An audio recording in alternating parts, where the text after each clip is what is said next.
What's up, guys? So, when I think of lightning in a bottle, I think of something, a moment, a sentiment, an attention being captured, the lightning, into a bottle. The vessel that is capturing all of this into one single thing or game, book, moment. And in this case, what I'm talking about, video games being that bottle, capturing people's attentions, capturing some sort of a cultural moment. And this thing that really only could have happened and been captured in such a way, the lightning being captured in this game and really taking all of our attention and putting it into that in a great, very cool, interesting way. It's super rare. The thing is here, you can't force the lightning in. It has to go in on its own. The developers can do whatever they want to try to fit that lightning in the bottle, to make sure it stays, to make sure another lightning strikes in there.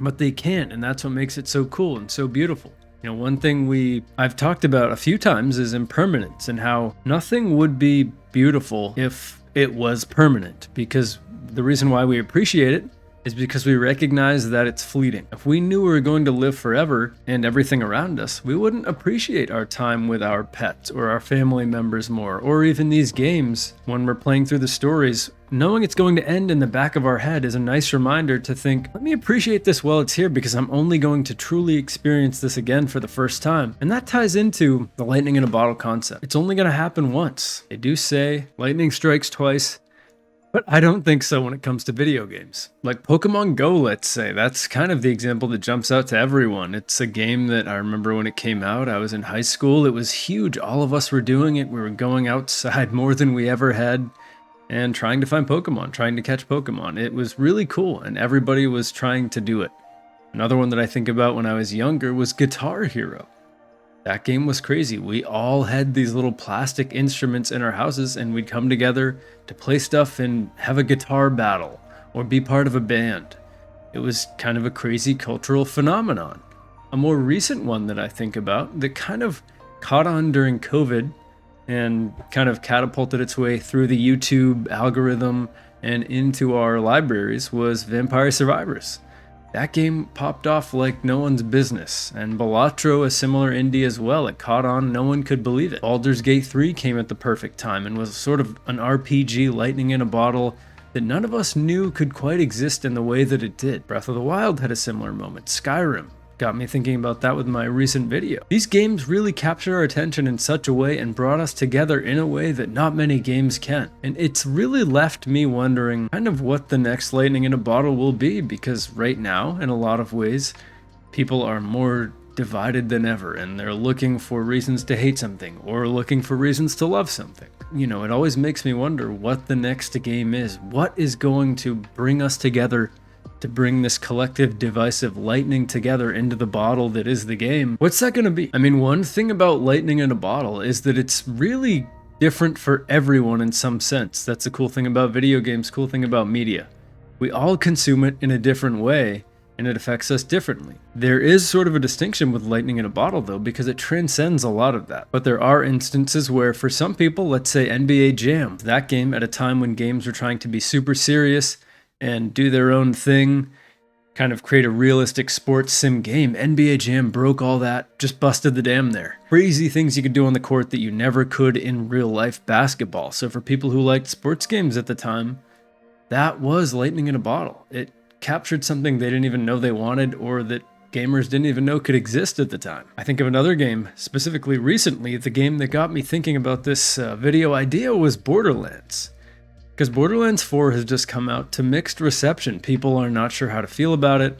It's not hitting quite the same, and it really hasn't since 2 really was the last time Borderlands captured my attention and the collective attention in a positive way. People have said, yeah, they're fine pretty much. You know, pre-sequel 3, they're okay. But when it comes down to it, they really didn't capture the magic of 1 and 2. That's what got me thinking about this, because Borderlands was really lightning in a bottle. That game captured sort of the humor of the early 2000s.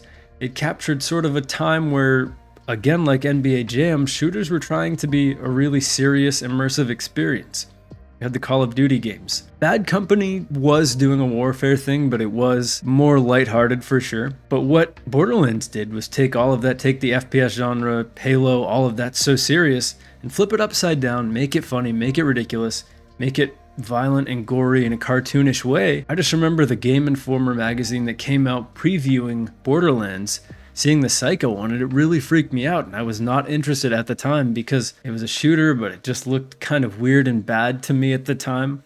I didn't really appreciate the art style, and it just seemed like it was trying too hard to be funny, but at the time, that was perfect for what it was, and that's why it caught on so much, and it continued into the second one. But then after that, where they were trying to maintain that humor, maintain that Borderlands sense of silliness, they sort of lost it because the time is gone now where that Borderlands humor works. People are tired of that, especially when you think about stuff like the Marvel movies where they're constantly making silly jokes and being really corny and sort of self-deprecating and being too self-aware sometimes. It wears on us. Humor is only funny if it's used in the right situations. But this sort of, you can call it millennial humor, that sort of thing has worn off. And it's really a reason why I think the Borderlands series has worn off as well, because that lightning in a bottle can be captured, but it will be released as well. I mean, the cool thing about these games was that they went beyond just regular old succeeding. They connected with everyone. These games that actually were lightning in a bottle required timing, a leap of faith, and some cultural chaos or a void in the culture that we didn't know was there till it filled it. And it's so cool because it showed us something, at a moment when we didn't necessarily know we wanted it. But we also didn't know that we were ready for it either. That's a cool thing. One thing I think about with lightning in a bottle as well, like I said, it has to leave the bottle at some point. But some games never do, so I don't even know if those are technically lightning in a bottle by this definition. Like a game like Minecraft, where it felt like when I was younger, that game was that. I feel like that was defining my generation. Everybody played Minecraft. That was the game to play. Now we have Fortnite. I think these games have transcended that because they didn't necessarily capture any sort of moment or didn't fizzle out, one-hit wonder style like Lightning in a Bottle is. Rather, they stuck around and continued that success. But a game like Subnautica, it nailed something we didn't know we were missing. A weird horror open world ocean game that just hit YouTube like nothing else because people enjoyed watching terrified YouTubers play this game. It was just feeding into so many people's thalassophobia, their fear of water, fear of the ocean. Fed into all of that in a way that people didn't even know they wanted to see. And that's why when you see Subnautica 2, it was still, positively received, but it wasn't the same. That lightning had worn off. I think when it comes down to these games, what it really is a game that, again, did something special that can't be replicated. And I think the easiest way to tell when a game is actually lightning in a bottle is when its sequel, its follow-up, its successor cannot replicate its success.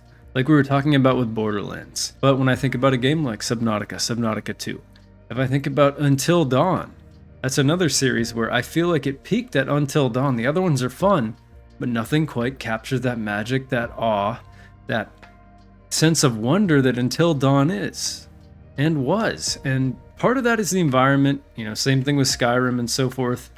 Part of it is how the game is, of course, how it was designed, how it looks, how it plays. But a lot of it is what it captured in that moment. To a sense, that just can't be replicated. Something like Telltale's The Walking Dead as well. You have the Batman Telltale game, but The Walking Dead is the one that everyone knows because that did it first. That did it best. That was the magic. But something's really special if it keeps on going. Like I said, Minecraft. Like, for instance, Legend of Zelda. Ocarina of Time easily could have been that lightning in a bottle moment for that series. But it kept going, it kept going, it kept going. And when it came down to it, Breath of the Wild, again, seems like that could be. We'll see. That's a to be determined one for me, because Tears of the Kingdom, what people felt was that it wasn't quite as good for a lot of people.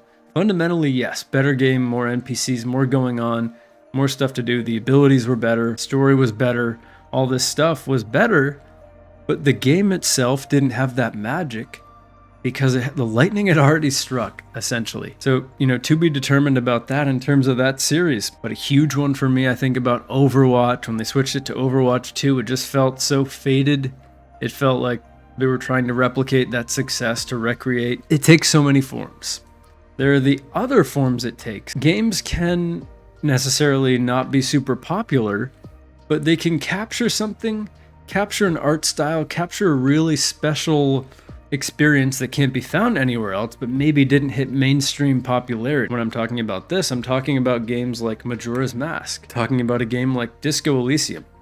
These games are loved by many and cult classics. When it comes down to it, these games with their art styles, with how weird they were, with how unique they were, they captured something that no other game can and no other game will. A lot of these other games, these popular games, you think about just some platformer, like that will be replicated in some way by a platformer. It really comes down to the style, to how different it can be. And those games, because of how they look, because of how they were told, the stories, it really captured something that can't be replicated anywhere else, and that's just another form of a lightning in a bottle. It's just a thought I had, and it's a fascinating thing because I think that so many different people experience these games in so many ways. You know, lightning in a bottle for me could also take the form of Wind Waker because it captured my childhood. It captured my becoming a young man in some sense, or at least a more mature kid. And so that was lightning for me, but it's so individual. So I'm curious to hear what you guys have in terms of your lightning in bottles. And, you know, the special thing about these games are they defined more than just themselves. They defined a moment, whether it was for us or for this culture we live in now. So, I don't know. They're special. Thanks for watching.